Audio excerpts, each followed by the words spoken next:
চিকিৎসা যদি না হয় তাহলে ও মারা যেতে পারে। আর এটা হলো হাজারটা প্রাণীর মধ্যে প্রথম যাকে আমরা এই ভিডিওতে বাঁচাতে চলেছি। দেখা যাক কিভাবে। আমরা হেলিকপ্টার থেকে স্নাইপার দিয়ে জিরাফদের ভ্যাকসিনেট করব। আমরা সব জিরাফদের ভ্যাকসিনেট করে তবেই এখান থেকে যাব। আমরা সিংহদের উদ্ধার করব একটা জু থেকে যেটা প্রায় ধ্বংস হয়ে গেছে। একে অপরের সাথে যুদ্ধ করে মারা যাবার আগেই রাইনোদের আলাদা করব, যেটা এই রাইনোর আয়ু অনেক বছর বাড়িয়ে দেবে। এবং এরকমই আরো অনেক অবিশ্বাস্য রেস্কিউ যার শুরু হচ্ছে একটা সার্জারি দিয়ে যাই সিংহটার জীবন বাঁচাবে। এ হলো ডক্টর অ্যালেক্স। আমরা এখন কি করতে চলেছি? এই সিংহের টুথ ইনফেকশন আছে, যেটা ওর জন্য খুব ক্ষতিকারক। তাই জন্য ওর টুথ ক্যানেল করতে হবে ওর প্রাণ বাঁচানোর জন্য। এই সার্জারিতে দাঁতের ইনফেকশন সারিয়ে ওর জীবন বাঁচানোর চেষ্টা করা হবে। ওর ঠোঁটটা একটু ধরবে তুমি এইভাবে। ও মাই গড, দেখো ওর দাঁতের তো খুবই খারাপ অবস্থা। আর যদি এই ইনফেকশনের চিকিৎসা না করা হয় তাহলে আস্তে আস্তে এই ইনফেকশন ওর হার্টের ক্ষতি করে একদম দেবে। ঠিক। আচ্ছা, ও যদি জেগে যায় তাহলে কি হবে? ও আমার আঙুল কামড়ে দিতে পারে। ও, আর আমার আঙুলটাও।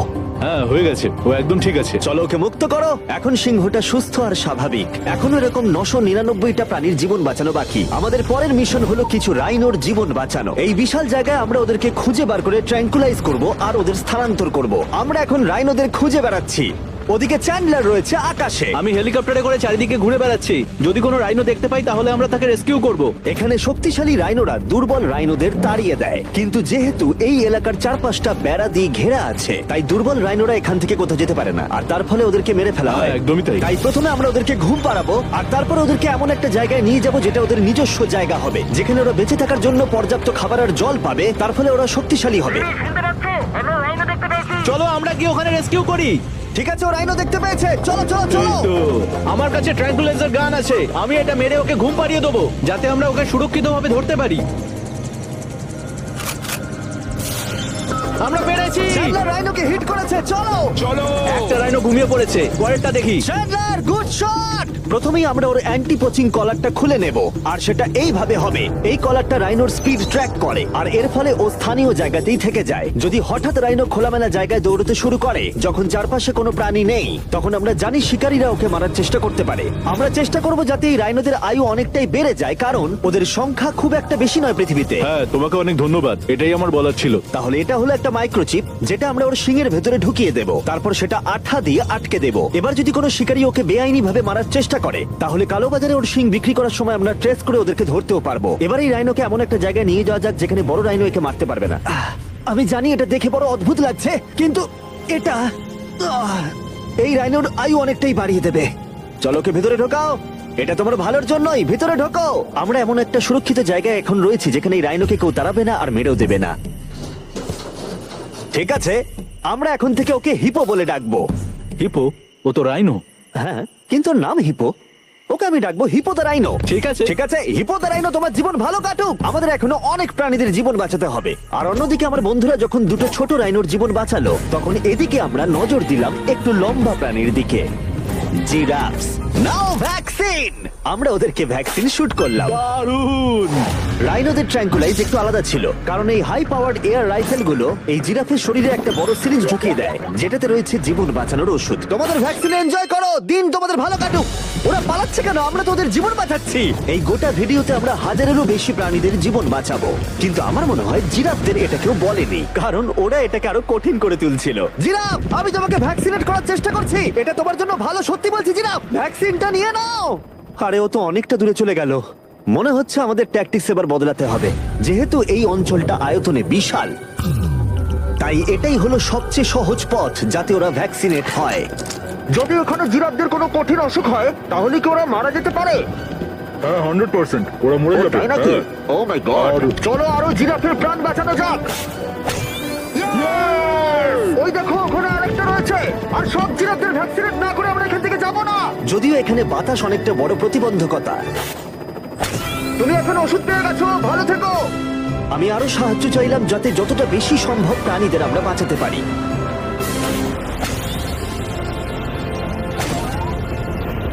আমি 5টা জিরাফ দেখতে পাচ্ছি, ওদের ভ্যাকসিন হয়নি।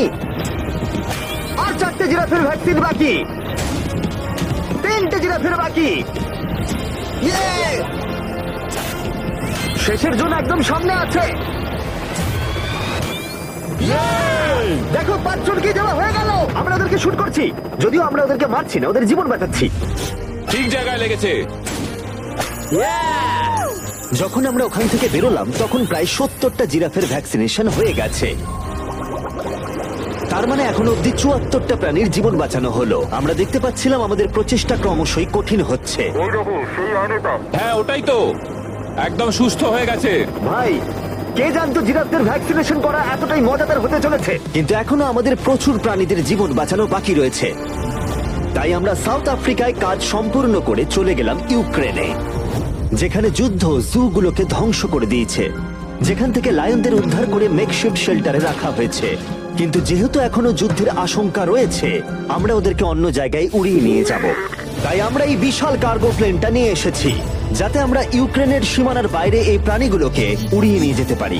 ওরা এই প্লেনটা দখল করে নিয়েছে, এখানে আর কোনো সিট নেই। 3টে লায়নই এই প্লেনে ফার্স্ট ক্লাস টিকিট পেয়েছে। আর ওয়াইল্ড লাইফ কনজারভেশনিস্ট অ্যান্থনি পেনিস্টনের সাহায্যে আমরা ওদেরকে 7000 মাইল দূরে সাউথ আফ্রিকায় উড়িয়ে নিয়ে গেলাম, এই অভয়ারণ্যে, যার নাম লায়ন ওয়াচ, যেখানে লায়নরা প্রায় 14 একর মুক্তাঞ্চলে স্বাধীনভাবে ঘুরে বেড়ায়। ওইখানে একটা বিশাল বড় বাঘ রয়েছে। আর ম্যাচ, ওটা একটা সিংহ। ও আচ্ছা। গেটটা বন্ধ করো। অ্যান্থনি প্রথম লায়নকে মুক্ত করবার পরে বাকি দুটো লায়নকে মুক্ত করতে হবে ম্যাচকে। কি, আমাকে এটা করতে হবে? হ্যাঁ, তুমি রেডি? আমি রেডি। চলো করা যাক। চলো। ও মুক্ত। এই লায়নরা এখন যুদ্ধের বিপদ থেকে সম্পূর্ণ মুক্ত, আর ওরা স্বাধীনভাবে এখন আফ্রিকার জঙ্গলে ঘুরে বেড়াতে পারবে।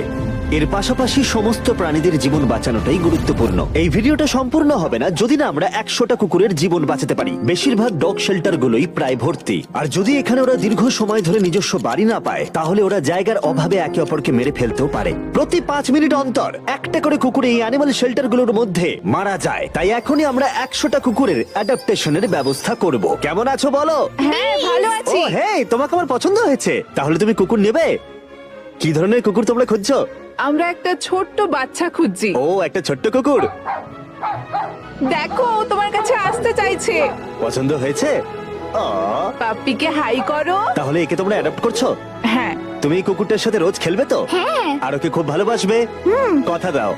ঠিক আছে, একটা হলো, আরো 99টা বাকি রয়েছে। আসলে তোমরা হয়তো জানো না, কিন্তু একটা কুকুরের স্বাস্থ্যের যত্ন নেওয়াতে অনেকটাই টাকার প্রয়োজন পড়ে, আর দুর্ভাগ্যবশত কিছু মানুষ সেটা অ্যাফোর্ড করতে পারে না। ওকে ভালো লেগেছে। হাই।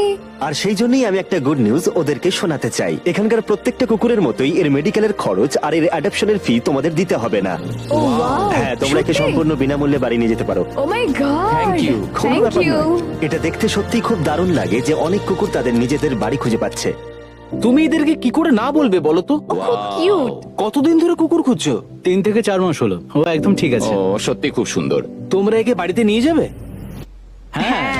আমি এটাই শুনতে চাইছিলাম। ব্রিয়ানাকে অ্যাডপ্ট করা হয়েছে। তোমরা দুজন ওর খেয়াল রাখবে তো? হ্যাঁ। আরো অনেক কুকুর নিজের বাড়ি খুঁজে পাচ্ছিল, কিন্তু বাচ্চা কুকুরদেরই বেশিরভাগ মানুষ অ্যাডপ্ট করছিল। তার ফলে বয়স্ক কুকুররা অবহেলিতই থাকছিল।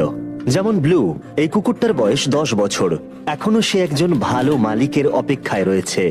আমরা একটু বয়স্ক কোনো কুকুর ও, খুঁজছি, কি cute! কারণ আমরা খুব এনার্জেটিক কাউকে চাইছি না। তোমরা ব্লুকে দেখতে পারো, কেমন লাগছে? হাই। আমার ওকে কেমন খুব আছো পছন্দ তুমি? হয়েছে। ও কিভাবে তাকাচ্ছে দেখো। কত কিউট ও। ও তোমাদের সাথে খুব ভালো থাকবে। Thank you so much. কিন্তু আমাদের কাজ এখনো শেষ হয়নি। যত দিন যেতে লাগলো আমরা দেখতে পাচ্ছিলাম প্রচুর কুকুর তাদের ভালোবাসার বাড়ি খুঁজে পাচ্ছিল। ওকে তোমরা নিচ্ছ? হ্যাঁ নিচ্ছি। দারুণ ব্যাপার। আর খুব তাড়াতাড়ি আমরা 100 জন কুকুরের জীবন সুরক্ষিত করলাম। প্রত্যেকটা পরিবার প্রতিশ্রুতি দিয়েছে যে ওদেরকে একটা সুন্দর জীবন উপহার দেবে।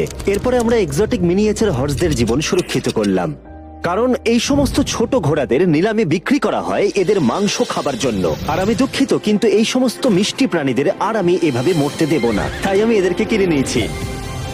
আর আমরা এই প্রত্যেকটা ঘোড়াকে ওদের বাড়ি খুঁজে দেব। ও এক্সকিউজ মি, সব ঘোড়াগুলো এখানে রয়েছে। ও তোমার ও, ভালো একে লাগছে? ভালো লেগেছে। তোমাদের আরো ঘোড়া চাই? না, আমার কাছে বাড়িতে একটা আছে। তার মানে তোমরা ঘোড়া অ্যাডাপ্ট করছো এর জন্য? একদমই তাই। ও তাই নাকি? যাতে ও বড় হয়ে ঘোড়ায় চাপতে পারে। ও তোমার পছন্দ হয়েছে? খুব ভালো। একে কারোর অপছন্দ কি করে হতে পারে? আমি চাই এবার ঘোড়াগুলো নিজেরাই ডিসিশন নিক যে ওরা গাড়িতে উঠবে কিনা। দেখি, একটু চেষ্টা করি। আমি তোমাদের 10,000 করে দেবো যদি তোমরা গাড়িতে ওঠো। ও এটা দেখো, ওদের দেখো, এটা দেখো, এটা কাজ করেছে। তোমরা এখানে একজনকে অ্যাডপ্ট করতে এসেছিলে আর এখন দুজনকে নিয়ে যাচ্ছ। একে পটেটো চিপসের মতো দেখতে। এদের খাওয়া যাবে না। ঠিক বলেছো। আসলে আমি আরেকটাকে বাড়ি নিয়ে যেতে চাই না, কিন্তু তাও আমি না বলবো না। তাহলে কি তোমাদের আরেকটা লাগবে? আসলে 2 সপ্তাহ আগে এরা প্রায় বলি হতে যাচ্ছিল আর এখন ওরা ভালোবাসার বাড়ি খুঁজে পেয়েছে। এদেরকে তোমাদের পছন্দ হয়েছে তো? হ্যাঁ। ও দেখো এটা কত সুন্দর। চলো। এটাই এই ভিডিওর উদ্দেশ্য। আর আমাদের শেষ 3টে ঘোড়া অ্যাডপ্ট হয়ে যাওয়ার পরে কি মিষ্টি ঘোড়াটা, তাই না? হ্যাঁ। আমরা 4টে গাধাকে ওদের বাড়ি খুঁজে দিলাম যেখানে ওরা একসাথে থাকবে। আর এখন আমরা বিশ্বের সবথেকে বড় পাখিকেও ওর বাড়ি খুঁজে দেব। এখন আমরা আছি মায়ার অ্যানিমাল স্যাংচুয়ারিতে। আর আমার মনে হয় এটা ভাবতে খুব অবাক লাগবে, কারণ ও ফান্ড তৈরি করে একটা 24/7 টুইচ লাইভ স্ট্রিমের মধ্য দিয়ে, যেখানে তোমরা প্রাণীদের প্রয়োজনীয় জিনিসের জন্য ডোনেট করতে পারো। আর এই লাইভ স্ট্রিমে ডোনেট করা টাকা দিয়ে অনেক পশু পাখিদের যত্ন নেওয়া হয় আর এই বিশাল স্যাংচুয়ারির দেখভাল করা হয়, যেখানে প্রচুর বন্য প্রাণী আছে যাদের দেখভাল করার জন্য মায়া নিজের গোটা জীবনটাই উৎসর্গ করেছে। এসো, তোমরা ভেতরে এসো। ওই দেখো, ওই ওপরে মোমো বসে আছে। মোমো তো খুব মিষ্টি। ও স্ক্রিন পছন্দ করে। তোমার কাছে ফোন থাকলে ওকে দেখাতে পারো। তোমরা শুধু আমাদের ভিডিও পছন্দ করে তাই নয়, তার সাথে বাদররা করে দেখছি। ও সত্যিই অদ্ভুত। এ হলো উইনি দা মু, এই স্যাংচুরির ফান্ড জোগাড় করতে, যেটা হলো একটা নন প্রফিট অর্গানাইজেশন। উইনি দা মু 24/7 লাইভ স্ট্রিমে সর্বদা থাকে। আর তোমরা যদি ডোনেট করো, যেমনটা আমি করলাম, তাহলে এরা ওর ভালো যত্ন নেবে আর ও ভালো ভালো খাবারও পাবে। এটা খুবই ভালো যে ও একটা দারুণ উপায় পেয়েছে এই স্যাংচুরিকে দেখভাল করার জন্য। এটা কিন্তু সত্যি দারুণ। হ্যাঁ, সত্যিই দারুণ। এবার আমাদের এখানে আসার কারণটা বলি। স্টম্পি নামের এমু, কি খবর? কেমন আছো স্টম্পি? স্টম্পি এখানে গরু, ঘোড়া আর ডঙ্কিদের সাথে থাকে। আসলে আমি তোমাদেরকে বলে রাখি, স্টম্পি বিশ্বাস করে ও নিজে একজন ঘোড়া, যেটা আসলে ভালো নয়, কারণ ও ঘোড়াদের খাবার খাচ্ছে, যে কারণে আমি আর লোজ মায়ের সাথে Help me. First blood. Good job. Good job. Thanks.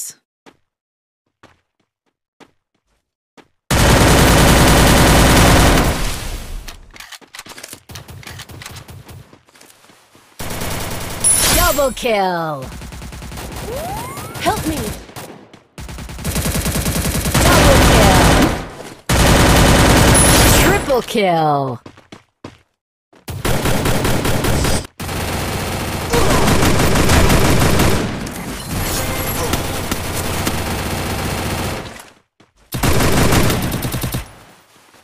First blood. I need blue wall. Help me!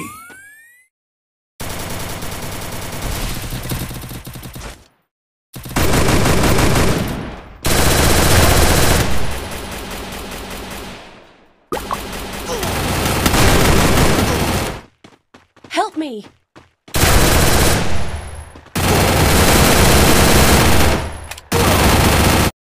Thanks.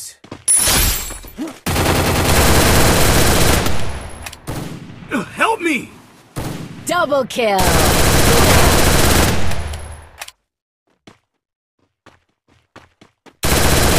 Triple kill.